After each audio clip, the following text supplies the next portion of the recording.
सब प्रेम से बोलो, लक्ष्मी नारायण भगवान की जय, राधा कृष्ण भगवान की जय। भीष्म जी ने पूछा, हे ब्राह्मण, अत्यंत बलवान तारक नाम के दैत्य की उत्पत्ति कैसे हुई? कार्तिकेय जी ने उस महान असुर का संहार किस प्रकार किया? भगवान रुद्र को उमा की प्राप्ति किस प्रकार हुई? महामुने, ये सारी बातें जिस प्रकार हुई हूँ सब मुझे सुनाइए। पुलस्त्य जी ने कहा, राजन, जैसे अरण्य से अग्नि प्रकट होती है, उसी प्रकार दीति के गर्भ से दैत्यों की उत्पत्ति हुई। पूर्व काल में उसी शुभ लक्षणा दीति को महर्षि कश्यप ने यह वरदान दिया था कि देवी, तुम्हें वज्रांग नाम का एक पुत्र होगा, जिसके सभी अंग वज्र के समान सुदृढ़ होंगे। वरदान पाकर देवी दीति ने समय अनुसार उस पुत्र को जन्म दिया, जो वज्र के द्वारा भी अछेद्य था। वे जन्मते ही समस्त शास्त्रों में पारंगत हो गया। उसने बड़ी भक्ति के साथ माता से कहा, माँ, मैं तुम्हारी किस आज्ञा का पालन करूं? ये सुनकर दीति को बड़ा हर्ष हुआ। वे दैत्यराज से बोली, बेटा, इंद्र ने मेरे बहुत से पुत्रों को मौत के घाट उतार दिया है, अतः उनका बदला लेने के उद्देश्य से तुम भी इंद्र का वध करने के लिए जाओ। महाबली वज्रांग बहुत अच्छा कहकर स्वर्ग में चला गया और अमोघ तेज वाले पास से इंद्र को बांधकर अपनी माँ के पास ले आया, ठीक उसी तरह जैसे कोई व्याध छोटे से मृग को बांध लाए। इसी समय ब्रह्मा जी तथा महातपस्वी कश्यप मुनि उस स्थान पर आए जहाँ वे दोनों माँ बेटे निर्भय होकर खड़े थे। उन्हें देखकर ब्रह्मा और कश्यप जी ने कहा, बेटा, इन्हें छोड़ दो, ये देवताओं के राजा है, इन्हें लेकर तुम क्या करोगे? सम्मानित पुरुष का अपमान ही उसका वध कहा गया है। यदि शत्रु अपने शत्रु के हाथ में आ जाए और वे दूसरे के गौरव से छुटकारा पाए, तो वे जीता हुआ भी प्रतिदिन चिंता मगन रहने के कारण मृत्यु के ही समान हो जाता है।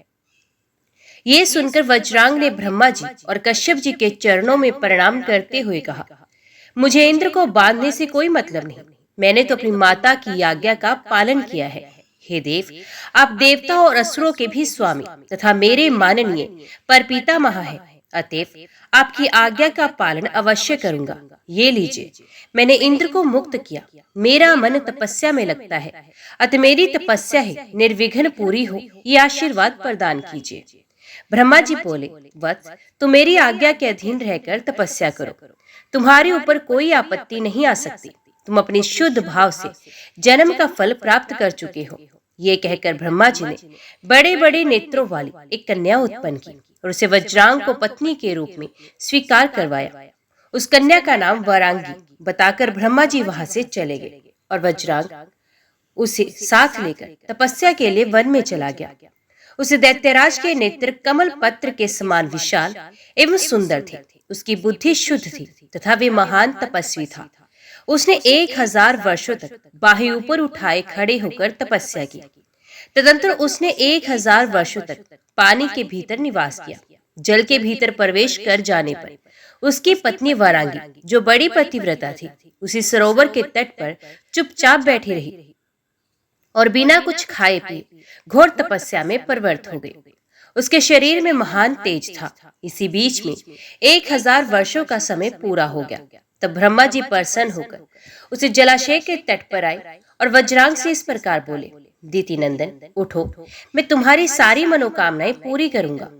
उनके ऐसा कहने पर वज्रांग बोला, भगवान, मेरे हृदय में असुर भाव ना हो, मुझे अक्षय लोकों की प्राप्ति हो तथा जब तक ये शरीर रहे तब तक तपस्या में ही मेरा अनुराग बना रहे। एवं वस्तु कहकर ब्रह्मा जी अपने लोक को चले गए और संयम को स्थिर रखने वाले वज्रांग तपस्या समाप्त होने पर जब घर लौटने की इच्छा करने लगे, तब उसे आश्रम पर अपनी स्त्री नहीं दिखाई दी। भूख से आकुल होकर उसने पर्वत के घने जंगल में फल मूल लेने के लिए प्रवेश किया। वहां जाकर देखा उसकी पत्नी वृक्ष की ओट में मुंह छिपाए दीन भाव से रो रही है। उसे इस अवस्था में देख दिति कुमार ने सांत्वना देते हुए पूछा, कल्याणी, किसने तुम्हारा अपकार करके यमलोक में जाने की इच्छा की है? वारांगी बोली, प्राणनाथ, तुम्हारे जीते जी मेरी दशा अनाथ किसी हो रही है। देवराजेंद्र ने भयंकर रूप धारण करके मुझे डराया है, आश्रम से बाहर निकाल दिया है, मारा है और भूरी भूरी कष्ट भी दिया है। मुझे अपने दुख का अंत नहीं दिखाई देता था, इसलिए मैं प्राण त्याग देने का निश्चय कर चुकी थी। आप एक ऐसा पुत्र दीजिए जो मुझे इस दुख के समुद्र से तार दे। वरांगी के ऐसा कहने पर दैत्यराज वज्रांग के नेत्र क्रोध से चंचल हो उठे। यद्यपि वे महान असुर देवराज से बदला लेने की पूरी शक्ति रखता था, तथापि उस महाबली ने पुनः तप करने का ही निश्चय किया। उसका संकल्प जानकर ब्रह्मा जी वहां आए और उससे पूछने लगे, बेटा, तुम फिर किस लिए तपस्या करने के लिए उदित हुए हो? वज्रांग ने कहा, पितामह, आपकी आज्ञा मानकर समाधि से उठने पर मैंने देखा इंद्र ने वरांगी को बहुत त्रास पहुंचाया है, अतः ये मुझसे ऐसा पुत्र चाहती है जो इसे इस विपत्ति से उबार दे। दादाजी, यदि आप मुझ पर संतुष्ट हैं तो मुझे ऐसा पुत्र दीजिए। ब्रह्मा जी बोले, वीर, ऐसा ही होगा। अब तुम्हें तपस्या करने की आवश्यकता नहीं है। तुम्हारे तारक नाम का एक महाबली पुत्र होगा। ब्रह्मा जी के ऐसा कहने पर दैत्यराज ने उन्हें प्रणाम किया और वन में जाकर अपनी रानी को, जिसका हृदय दुखी था, प्रसन्न किया। वे दोनों पति पत्नी सफल मनोरथ होकर अपने आश्रम में गए। सुंदर वरांगी अपने पति के द्वारा स्थापित किए हुए गर्भ को पूरे 1000 वर्षों तक उदर में ही धारण किए रही। इसके बाद उसके पुत्र को जन्म दिया। उस दैत्य के पैदा होते ही सारी पृथ्वी डोलने लगी, सर्वत्र भूकंप होने लगा, महासागर विक्षुब्ध हो उठे। वरांगी पुत्र को देखकर हर्ष से भर गई। दैत्यराज तारक जन्मते ही भयंकर पराक्रमी हो गया। कुजम्ब और महिष आदि मुख्य असुरों ने मिलकर उसे राजा के पद पर अभिषिक्त कर दिया। दैत्यों का महान साम्राज्य प्राप्त करके दानव श्रेष्ठ तारक ने कहा, महाबली असुरों और दानवों, तुम सब लोग मेरी बात सुनो। देवगण हम लोगों के वंश का नाश करने वाले हैं। जन्मगत स्वभाव से ही उनके साथ हमारा अटूट वैर बढ़ा हुआ है, अतः हम सब लोग देवताओं का दमन करने के लिए तपस्या करेंगे। पुलसत्य जी कहते हैं, राजन, ये संदेश सुनाकर सबकी सम्मति ले तारकासुर पारयात्र पर्वत पर चला गया और वहां 100 वर्षों तक निराहार रहकर, 100 वर्षों तक पंचअंगनी सेवन करके, 100 वर्षों तक केवल पत्ते चबाकर तथा 100 वर्षों तक सिर्फ जल पीकर तपस्या करता रहा। इस प्रकार जब उसका शरीर अत्यंत दुर्बल और तप का पुंज हो गया, तब ब्रह्मा जी ने आकर कहा, दैत्यराज, तुमने उत्तम व्रत का पालन किया है, कोई वर मांगो। तो उसने कहा, किसी भी प्राणी से मेरी मृत्यु ना हो। तब ब्रह्मा जी ने कहा, देहधारियों के लिए मृत्यु निश्चित है, इसलिए तुम जिस किसी निमित्त से भी जिससे तुम्हें भय ना हो, अपनी मृत्यु मांग लो। तब दैत्यराज तारक ने बहुत सोच विचार कर 7 दिन के लिए बालक से अपनी मृत्यु मांगी। उस समय वे महान असुर घमंड से मोहित हो रहा था। ब्रह्मा जी तथास्तु कहकर अपने धाम को चले गए और दैत्य अपने घर लौट गया। वहां जाकर उसने अपने मंत्रियों से कहा, तुम लोग शीघ्र ही मेरी सेना तैयार करो। ग्रसन नाम का दानव दैत्यराज तारक का सेनापति था। उसने स्वामी की बात सुनकर बहुत बड़ी सेना तैयार की। गंभीर स्वर में रणभेरी बजाकर उसने तुरंत ही बड़े बड़े दैत्यों को एकत्रित किया, जिनमें एक एक दैत्य प्रचंड पराक्रमी होने के साथ ही 10-10 करोड़ दैत्यों का युद्धपति था। जंभ नामक दैत्य उन सबका अगुआ था और कुजम्ब उसके पीछे चलने वाला था। इनके सिवा महिष, कुंजर, मेघ, कालनेमी, निमि, मंथन, जंभक और शुंभ भी प्रधान थे। इस प्रकार ये 10 दैत्यपति सेनानायक थे। उनके अतिरिक्त और भी सैकड़ों ऐसे दानव थे जो अपनी भुजाओं पर पृथ्वी को तोलने की शक्ति रखते थे। दैत्य में सिंह के समान पराक्रमी तारकासुर की वे सेना बड़ी भयंकर जान पड़ती थी। वे मतवाले गजराजों, घोड़ों और रथों से भरी हुई थी। पैदलों की संख्या भी बहुत थी और सेना में सब और पताकाएं फहरा रही थी। इसी बीच में देवताओं के दूत वायु असुर लोक में आए और दानव सेना का उद्योग देखकर इंद्र को उसका समाचार देने के लिए गए। देवसभा में पहुंचकर उन्होंने देवताओं के बीच में इस नई घटना का हाल सुनाया। उसे सुनकर महाबाहु देवराज ने आंखें बंद करके बृहस्पति जी से कहा, गुरुदेव, इस समय देवताओं के सामने दानवों के साथ घोर संग्राम का अवसर उपस्थित होना चाहता है। इस विषय में हमें क्या करना चाहिए? कोई नीति युक्त बात बताइए। बृहस्पति जी बोले, सुरश्रेष्ठ, सामनीति और चतुरंगनी सेना, यही 2 विजय अभिलाषी वीरों की सफलता के साधन सुने गए हैं। यही सनातन रक्षा कवच है। नीति के 4 अंग हैं, साम, भेद, दान और दंड। यदि आक्रमण करने वाले शत्रु लोभी हों तो उन पर साम नीति का प्रभाव नहीं पड़ता। यदि वे एक मत के और संगठित हों तो उनमें फूट भी नहीं डाली जा सकती, तथा जो बलपूर्वक सर्वस्व छीन लेने की शक्ति रखते हैं उनके प्रति दान नीति के प्रयोग से भी सफलता नहीं मिल सकती। अतः अब यहाँ एक ही उपाय शेष रह जाता है, वे है दंड। यदि आप लोगों को ऊंचे जचे तो दंड का ही प्रयोग करें। बृहस्पति जी के ऐसा कहने पर इंद्र ने अपने कर्तव्य का निश्चय करके देवताओं की सभा में इस प्रकार कहा, हे स्वर्गवासियों, सावधान होकर मेरी बात सुनो।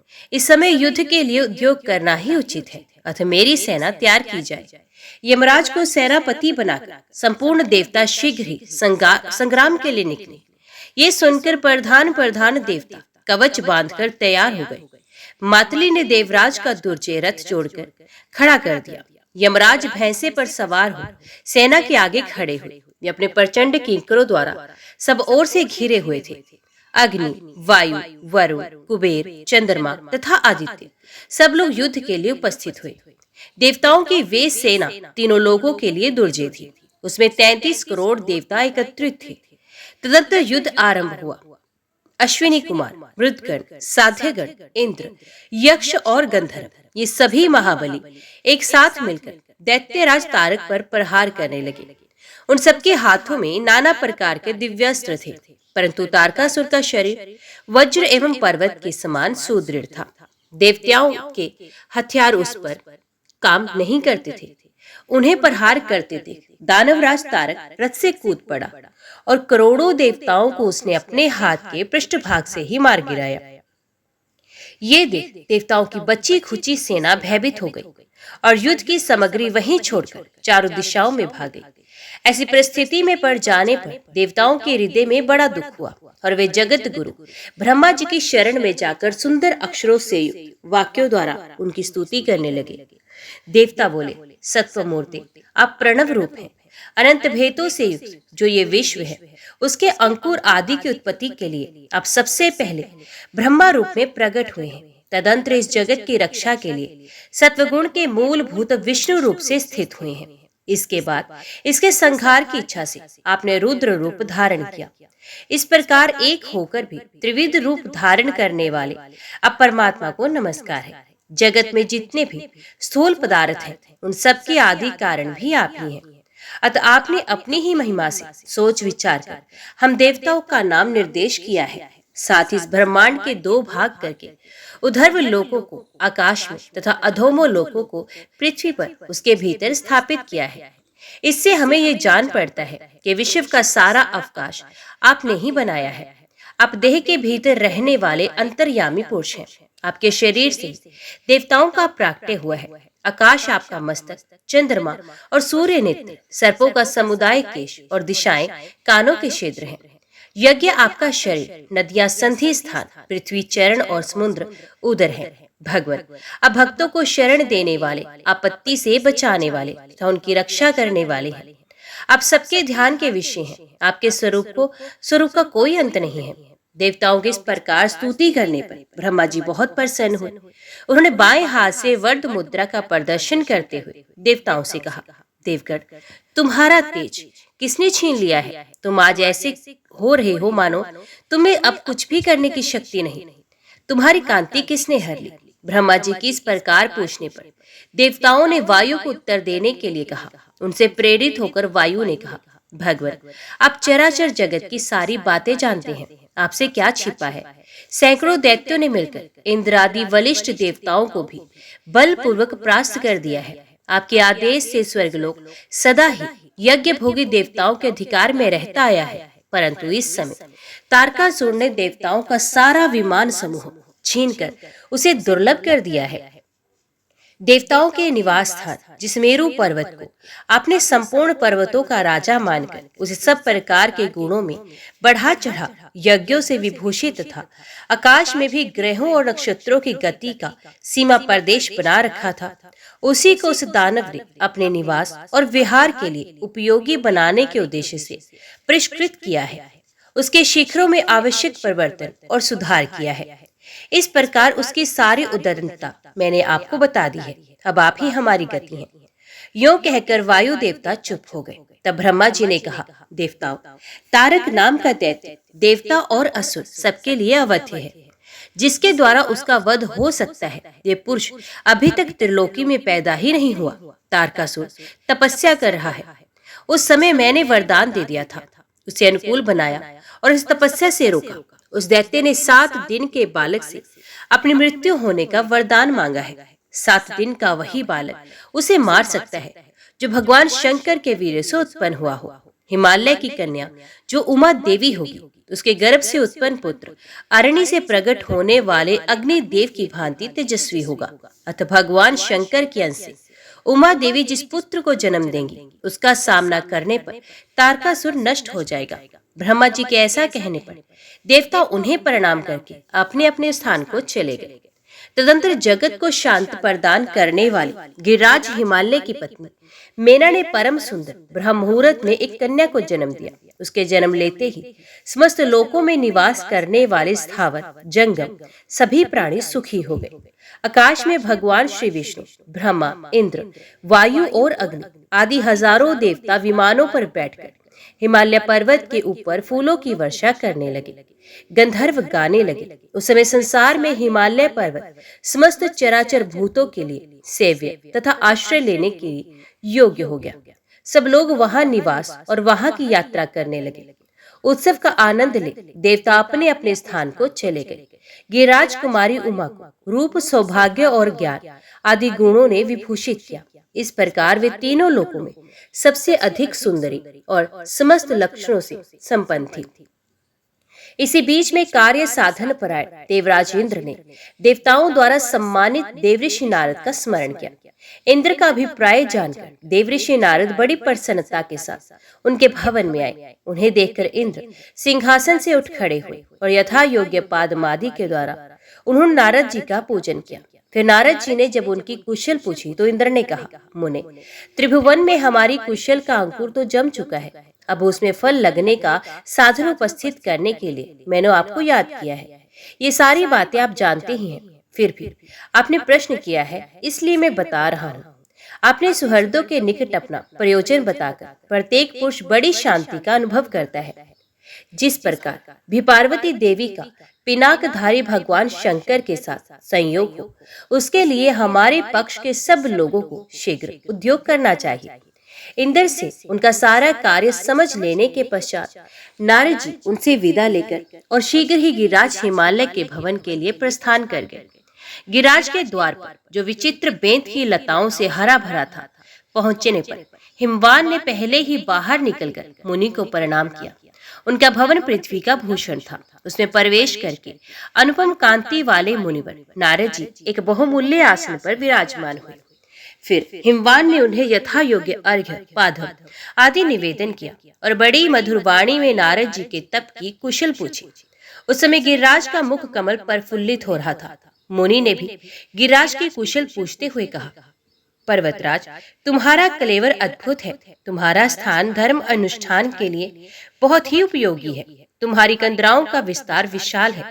इन कंदराओं में अनेक को पावन एवं तपस्वी मुनियों ने आश्रय ले तुम्हें और भी पवित्र बना दिया है। गिरिराज, तुम धन्य हो, जिसकी गुफा में लोकनाथ भगवान शंकर शांति पूर्वक ध्यान लगाए बैठे रहते हैं। देवऋषि नारद की ये बात समाप्त होने पर गिरिराज हिमालय की रानी मैना मुनि को दर्शन करने की इच्छा से उस भवन में आई। वे लज्जा और प्रेम के भार से झुकी हुई थी। उनके पीछे पीछे उनकी कन्या भी आ रही थी। देवऋषि नारद तेज की राशि जान पड़ते थे। उन्हें देखकर शैल पत्नी ने प्रणाम किया। उस समय उनका मुख अंचल से ढका था और कमल के समान शोभा पाने वाले दोनों हाथ जुड़े हुए थे। अमित तेजस्वी देवऋषि ने महाभागा मैना को देखकर अपने अमृत में आशीर्वादों से उन्हें प्रसन्न किया। उस समय गिरिराज कुमारी उमा अद्भुत रूप वाले नारद मुनि की ओर चकित चित्त से देख रही थी। देवऋषि ने स्नेहमयी वाणी में कहा, बेटी यहाँ आओ उनके इस प्रकार बुलाने पर उमा पिता के गले में बाहें डालकर उनकी गोद में बैठ गई। तब उसकी माता ने कहा, बेटी देवऋषि को प्रणाम करो। उमा ने ऐसा ही किया। उसके प्रणाम कर लेने पर माता ने कौतूहलवश पुत्री के शारीरिक लक्षणों को जानने के लिए अपनी सखी के मुंह से धीरे धीरे कहलाया, मुने इस कन्या के सौभाग्य सूचक चिन्हों को देखने की कृपा करें। मैना की सखी से प्रेरित होकर महाभाग मुनिवर नारद जी मुस्कुराते हुए बोले, भद्रे इस कन्या के पति का जन्म नहीं हुआ है, ये लक्षणों से रहित है। इसका एक हाथ सदा सीधा रहेगा, इसके चरण व्यभिचारी लक्षणों से युक्त हैं, किंतु उनकी कांति बड़ी सुंदर होगी, यही इसका भविष्य फल है। नारद जी की बात सुनकर हिमवान भय से घबरा उठे। उनका धैर्य जाता रहा। वे आंसू बहाते हुए गदगद कंठ से बोले, अत्यंत दोषों से भरे हुए संसार की गति दुर्विज्ञ है, उसका ज्ञान होना कठिन है। शास्त्रकारों ने शास्त्रों में पुत्र को नरक से त्राण देने वाला बनाकर सदा पुत्र प्राप्ति की ही प्रशंसा की है, किंतु ये बात प्राणियों को मोह में डालने के लिए है, क्योंकि स्त्री के बिना किसी जीव की सृष्टि हो ही नहीं सकती। परंतु स्त्री जाति स्वभाव से ही दीन एवं दयनीय है। शास्त्रों में ये महान फलदायक वचन अनेकों बार निस्संदेह रूप से दोहराया गया है कि शुभ लक्षणों से संपन्न सुशीला कन्या 10 पुत्रों के समान है, किंतु आपने मेरी कन्या के शरीर में केवल दोषों का ही संग्रह बताया। ओह, ये सुनकर मुझ पर मोह छा गया है, मैं सूख गया हूँ, मुझे बड़ी भारी ग्लानि और विषाद हो रहा है। मुने मुझ पर अनुग्रह करके इस कन्या संबंधी दुख का निवारण कीजिए। देवऋषि, आपने कहा है कि इसके पति का जन्म ही नहीं हुआ। ये ऐसा दुर्भाग्य है जिसकी कहीं तुलना नहीं। ये अपार और दुस्सहनीय दुख है। हाथों और पैरों में जो रेखाएं बनी हैं, ये मनुष्य अथवा देव जाति के लोगों को शुभ और अशुभ फल की सूचना देने वाली है। सो आपने इसे लक्षणहीन बताया। साथ ही ये भी कहा कि इसका एक हाथ सदा उत्तान रहेगा, परंतु उत्तान हाथ तो सदा याचकों का होता है। वे ही सबके सामने हाथ फैलाकर मांगते देखे जाते हैं। जिनके शुभ का उदय हुआ, जो धन्य तथा दानशील हैं, उनका हाथ उत्तान नहीं देखा जाता। आपने इसकी उत्तम कांति बताने के साथ ही ये भी कहा कि इसके चरण व्यभिचारी लक्षणों से युक्त हैं। अतः मुने उस चिन्ह से भी मुझे कल्याण की आशा नहीं जान पड़ती। नारद जी बोले, गिरिराज, तुम तो अपार हर्ष के स्थान में दुख की बात कर रहे हो। अब मेरी ये बात सुनो। मैंने पहले जो कुछ कहा था वे रहस्यपूर्ण था। इस समय उसका स्पष्टीकरण करता हूँ, एकाग्रचित्त होकर श्रवण करो। हिमाचल, मैंने जो कहा था कि इस देवी के पति का जन्म नहीं हुआ, सो ठीक ही है। इसके पति महादेव जी हैं। उनका वास्तव में जन्म ही नहीं हुआ, वे अजन्मा है। भूत भविष्य और वर्तमान जगत की उत्पत्ति के कारण वे ही हैं। ये सबको शरण देने वाले एवं शासक, सनातन, कल्याणकारी और परमेश्वर हैं। ये ब्रह्मांड उन्हीं के संकल्प से उत्पन्न हुआ है। ब्रह्मा जी से लेकर स्थावर पर्यंत जो ये संसार है, वे जन्म मृत्यु आदि के दुख से पीड़ित होकर निरंतर परिवर्तित होता रहता है। किंतु महादेव जी अचल और स्थिर है। वे जात नहीं, जनक है, पुत्र नहीं, पिता है। उन पर बुढ़ापे का आक्रमण नहीं होता। वे जगत के स्वामी और आदि व्याधि से रहित है। इसके सिवा जो मैंने तुम्हारी कन्या को लक्षणों से रहित बताया, उस वाक्य का ठीक ठीक विचारपूर्ण तात्पर्य सुनो। शरीर के अवयव में जो चिन्ह या रेखाएं होती हैं, वे सीमित आयु, धन और सौभाग्य को व्यक्त करने वाली होती हैं, परंतु जो अनंत और अप्रमेय है, उसके अमित सौभाग्य को सूचित करने वाला कोई चिन्ह या लक्षण शरीर में नहीं होता। महामते, इसी से मैंने बताया कि इसके शरीर में कोई लक्षण नहीं। इसके अतिरिक्त जो ये कहा गया कि इसका एक हाथ सदा उत्तान रहेगा, उसका आशय ये है, वर देने वाला हाथ उत्तान होता है। देवी का ये हाथ वर्द मुद्रा से युक्त होगा। ये देवता असुर और मुनियों के समुदाय को वर देने वाली होगी। तथा जो मैंने इसके चरणों को उत्तम कांति और व्यभिचारी लक्षणों से युक्त बताया है, उसकी व्याख्या भी मेरे मुंह से सुनो।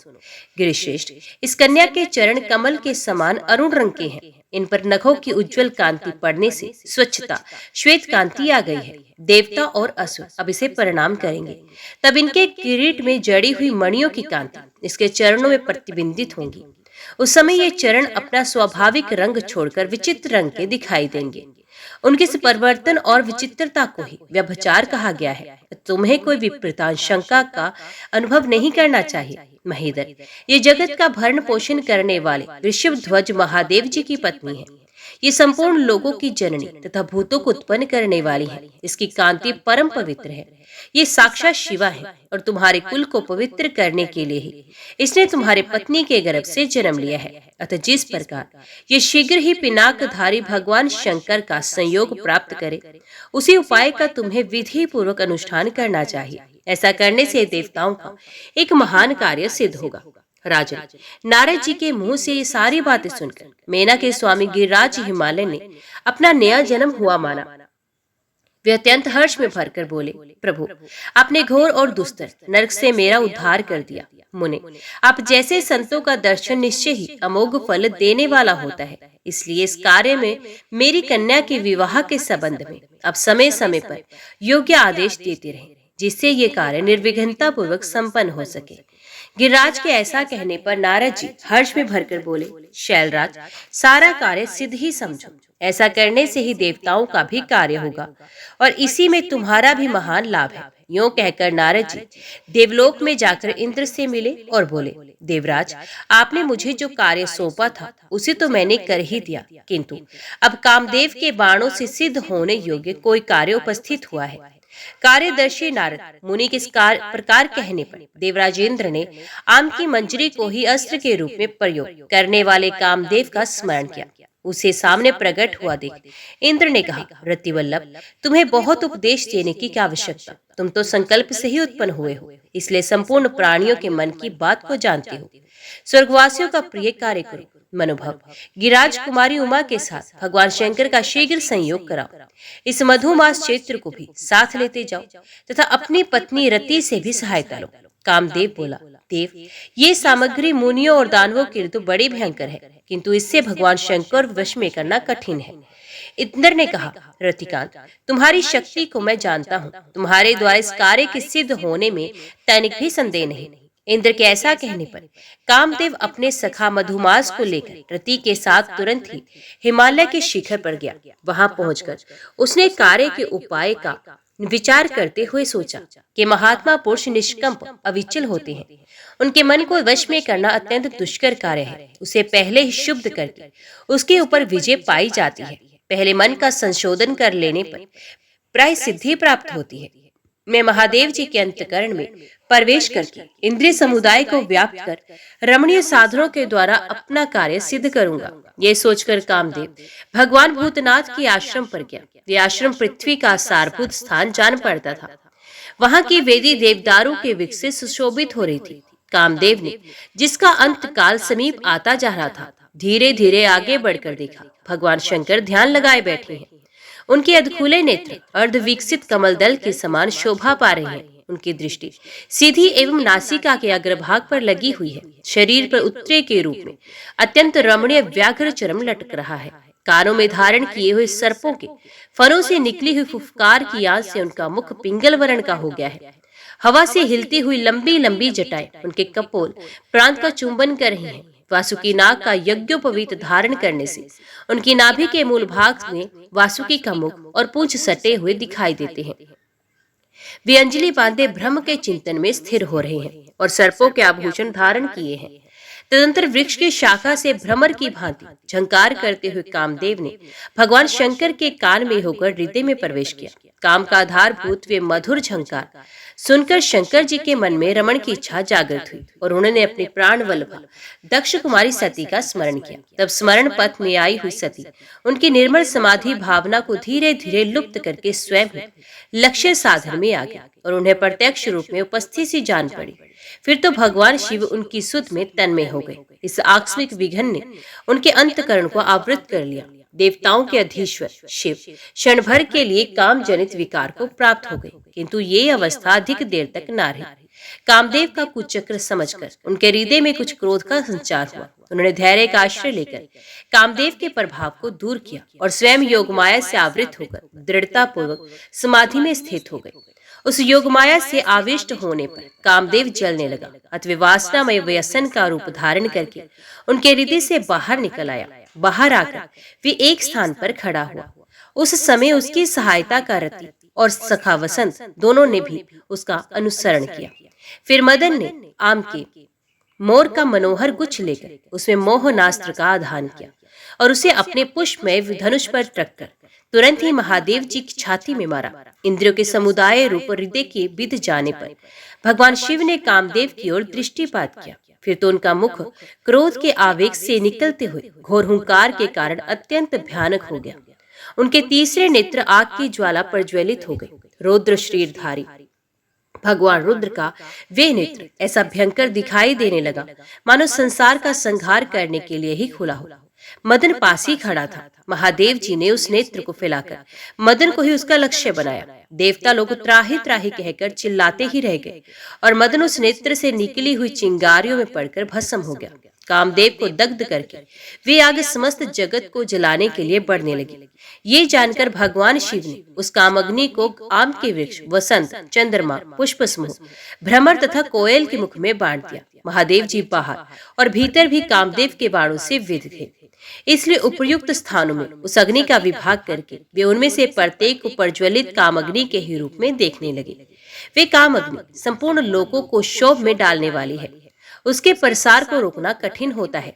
कामदेव को भगवान शिव की हुंकार की ज्वाला से भस्म हुआ देख रति उसके सखा वसंत के साथ जोर जोर से रोने लगी। फिर वे त्रिनेत्रधारी भगवान चंद्रशेखर की शरण में गई और धरती पर घुटने टेककर स्तुति करने लगी। रति बोली, जो सबके मन है, ये जगत जिनका स्वरूप है और जो अद्भुत मार्ग से चलने वाले हैं, उन कल्याण में शिव को नमस्कार है। जो सबको शरण देने वाले तथा प्राकृतिक गुणों से रहते हैं, उन भगवान शंकर को नमस्कार है। नाना लोकों में समृद्धि का विस्तार करने वाले शिव को नमस्कार है। भक्तों को मनवांछित वस्तु देने वाले महादेव जी को प्रणाम है। कर्मों को उत्पन्न करने वाले महेश्वर को नमस्कार है। प्रभु, आपका स्वरूप अनंत है, आपको सदा ही नमस्कार है। हे देव, आप ललाट में चंद्रमा का चिन्ह धारण करते हैं, आपको नमस्कार है। आपकी लीलाएं असीम हैं, उनके द्वारा आपकी उत्तम स्तुति होती रहती है। विश्वराज, नंदी आपका वाहन है। आप दानवों के 3 पुरों का अंत करने वाले हैं, आपको नमस्कार है। आप सर्वत्र प्रसिद्ध है और नाना प्रकार के रूप धारण किया करते हैं, आपको नमस्कार है। काल स्वरूप, आपको नमस्कार है। कल संख्य रूप, आपको नमस्कार है तथा काल और कल दोनों से अतीत आप परमेश्वर को नमस्कार है। आप चराचर प्राणियों के आचार का विचार करने वालों में सबसे बड़े आचार्य हैं। प्राणियों की सृष्टि आपके ही संकल्प से हुई। आपके ललाट में चंद्रमा शोभा पाते हैं।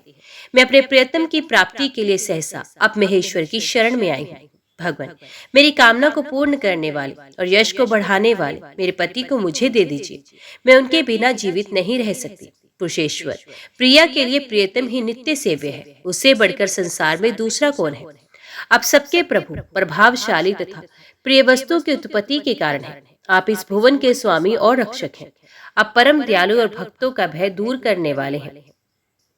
कामदेव की पत्नी रति के इस प्रकार स्तुति करने पर मस्तक पर चंद्रमा का मुकुट धारण करने वाले भगवान शंकर उसकी ओर देखकर मधुरवाणी में बोले, सुंदरी, समय आने पर यह कामदेव शीघ्र ही उत्पन्न होगा। संसार में इसके अनंत के नाम से प्रसिद्धि होगी। भगवान शिव के ऐसा कहने पर काम वल्लभा रति उनके चरणों में मस्तक झुकाकर हिमालय के दूसरे उपवन में चली गई। उधर नारद जी के कथन अनुसार हिमवान अपनी कन्या को वस्त्र आभूषणों से विभूषित करके उसकी 2 सखियों के साथ भगवान शंकर के समीप ले आ रहे थे। मार्ग में रति के मुख में मदन दहन का समाचार सुनकर उनके मन में कुछ भय हुआ। उन्होंने कन्या को लेकर अपनी पुरी में लौट जाने का विचार किया। ये देख संकोचशीला पार्वती ने अपनी सखियों के मुख से पिता को कहलाया, तपस्या से अभीष्ट वस्तु की प्राप्ति होती है। तप करने वालों के लिए कुछ भी दुर्लभ नहीं। संसार में तपस्या जैसे साधन के रहते लोग व्यर्थ ही दुर्भाग्य का भार ढोते हैं। अतः अपनी अभीष्ट वस्तु को प्राप्त करने की इच्छा से मैं तप करूंगी। ये सुनकर हिमवान ने कहा, बेटी, ओ माँ, ऐसा न करो। तुम अभी चपल बालिका हो। तुम्हारा शरीर तपस्या का कष्ट सहन करने में समर्थ नहीं है। पाले, जो बात होने वाली होती है वे होकर ही रहती है, इसलिए तुम्हें तपस्या करने की कोई आवश्यकता नहीं। अब घर को ही चलूंगा और वहीं इस कार्य की सिद्धि के लिए कोई उपाय सोचूंगा। पिता के ऐसा कहने पर भी जब पार्वती घर जाने को तैयार नहीं हुई तब हिमवान ने मन ही मन अपनी पुत्री के दृढ़ निश्चय की प्रशंसा की। इसी समय आकाश में दिव्यवाणी प्रकट हुई जो तीनों लोकों में सुनाई पड़ी। वे इस प्रकार थी। गिरिराज, तुमने उमा कहकर अपनी पुत्री को तपस्या करने से रोका, इसलिए संसार में इसका नाम उमा होगा। ये मूर्तिमती सिद्धि है, अपनी अभिलषित वस्तु को अवश्य प्राप्त करेगी। ये आकाशवाणी सुनकर हिमवान ने पुत्री को तप करने की आज्ञा दे दी और स्वयं अपने भवन को चला गया। पार्वती अपनी दोनों सखियों के साथ हिमालय के उस प्रदेश में गई जहां देवताओं का भी पहुंचना कठिन था। वहां का शिखर परम पवित्र और नाना प्रकार की धातुओं से विभूषित था। सब और दिव्य पुष्प और लताएं फैली थी। वृक्षों पर भ्रमर गुंजार कर रहे थे। वहां पार्वती ने अपने वस्त्र और आभूषण उतारकर दिव्य वल्कल धारण किए। कटे में वृक्षों की मेखला पहन ली। वे प्रतिदिन 3 बार स्नान करती और गुलाब के फूल चबाकर रह जाती। इस प्रकार उसने 100 वर्षों तक तपस्या की। तत्पश्चात 100 वर्ष तक हिमवान कुमारी प्रतिदिन एक पत्ता खाकर रहती। तदंतर पुनः 100 वर्षों तक उसने आहार का सर्वथा त्याग कर दिया। इस तरह वे तपस्या की निधि बन गए। उसके तप की याद से समस्त प्राणी उद्विग्न हो गए। तब इंद्र ने सप्तऋषियों का स्मरण किया। वे सब बड़ी प्रसन्नता के साथ एक ही समय वहां उपस्थित हुए। इंद्र ने उनका स्वागत सत्कार किया।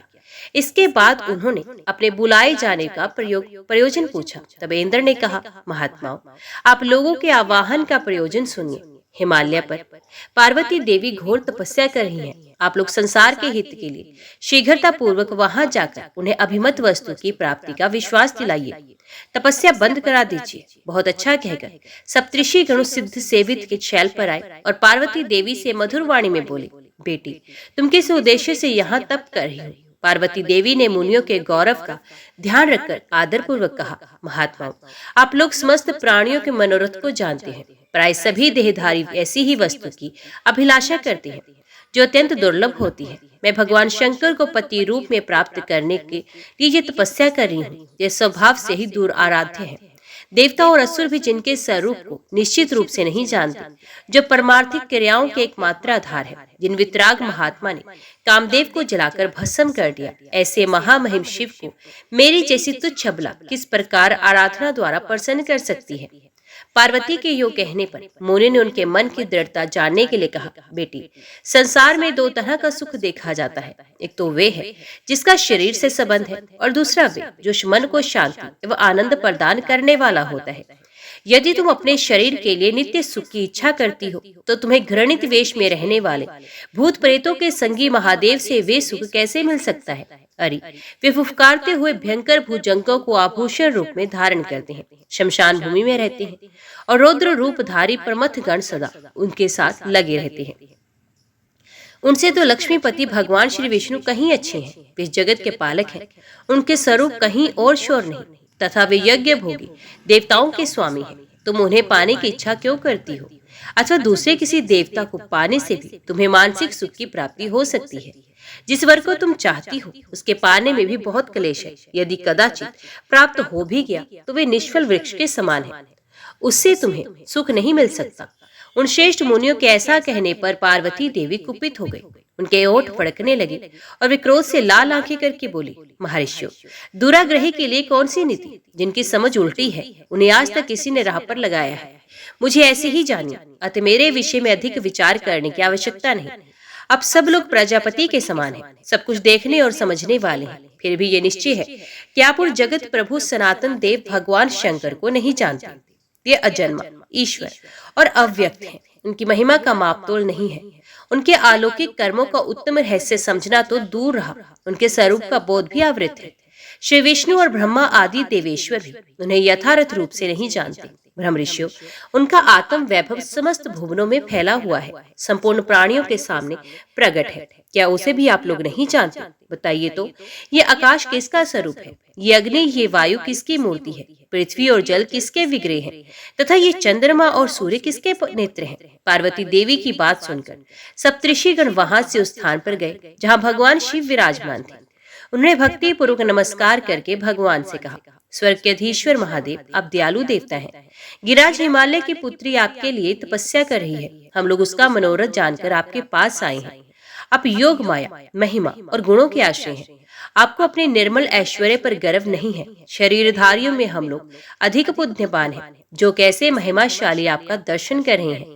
ऋषियों के रमणीय एवं हितकर वचन सुनकर वागीश्वरों में श्रेष्ठ भगवान शंकर मुस्कुराते हुए बोले, मुनिवरों, मैं जानता हूँ लोक रक्षा की दृष्टि से वास्तव में ये कार्य बहुत उत्तम है, किंतु इस विषय में मुझे हिमवान पर्वत से ही आशंका है। शायद वे मेरे साथ अपनी कन्या के विवाह की बात स्वीकार ना करें। इसमें संदेह नहीं कि जो लोग कार्य सिद्धि के लिए उदित होते हैं, वे सभी उत्कंठित रहा करते हैं।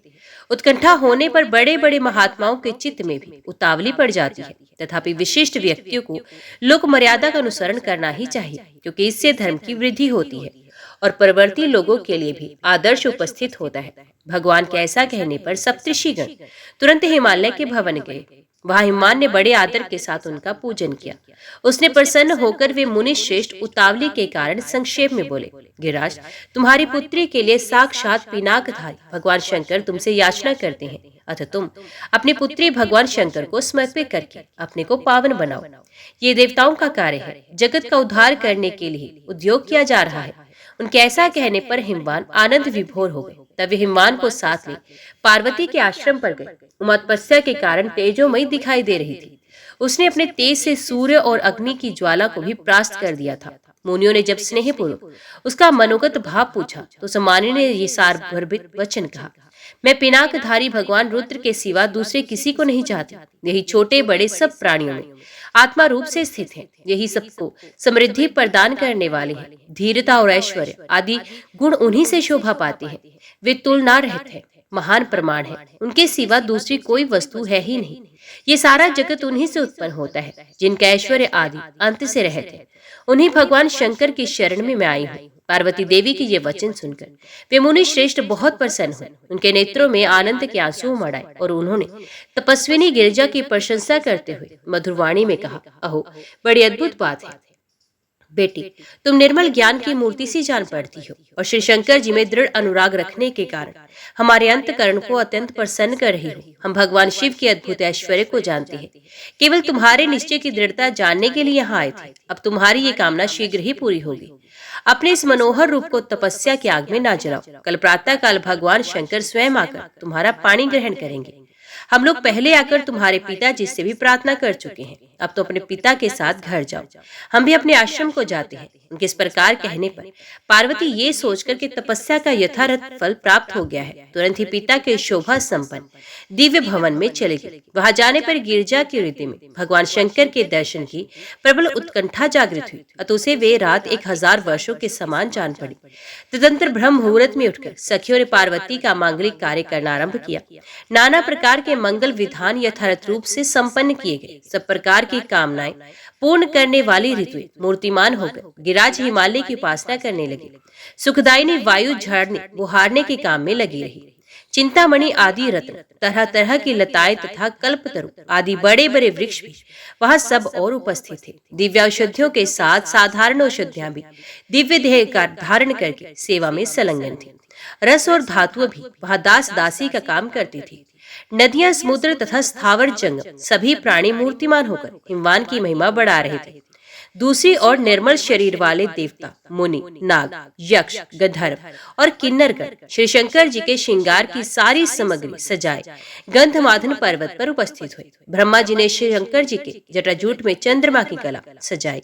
भगवान श्री विष्णु रतन के बने कर्णभूषण, उज्ज्वल कंठार और भुजंग में आभूषण लेकर आए श्री शंकर जी के सामने उपस्थित कर गए। अन्य देवताओं ने मन के समान वेग वाले शिव वाहन नंदी को भी विभूषित किया। भांति भांति की श्रृंगार सामग्रियों से श्री शंकर जी को सुसज्जित करके उन्हें सुंदर आभूषण पहनाकर भी देवताओं की व्यग्रता भी दूर नहीं हुई। वे शीघ्र से शीघ्र वैवाहिक कार्य संपन्न कराना चाहते थे। पृथ्वी देवी भी सर्वथा व्यग्र थी। वे मनोरम रूप धारण करके उपस्थित हुई तथा नूतन तथा सुंदर रस और औषधियां प्रदान करने लगी। साक्षात वरुण रत्न, आभूषण तथा भांति भांति के रत्नों के बने हुए विचित्र विचित्र पुष्प लेकर उपस्थित हुए। समस्त देहधारियों के भीतर रहकर सब कुछ जानने वाले अग्निदेव भी परम पवित्र सोने के दिव्य आभूषण लेकर विमित भाव से सामने आए। वायु सुगंध बिखेरती हुई मंद मंद गति से प्रवाहित होने लगी, जिससे उसका स्पर्श भगवान शंकर को सुखद प्रतीत होता। वज्र से सुसज्जित देवराज इंद्र ने बड़ी प्रसन्नता के साथ अपने हाथों में भगवान शिव का छत्र ग्रहण किया। ये छत्र अपने उज्जवल प्रकाश से चंद्रमा की किरणावलियों का उपहास कर रहा था। या गंधर्व और किन्नर अत्यंत मधुर वाद्यों की ध्वनि करते हुए गान करने लगे।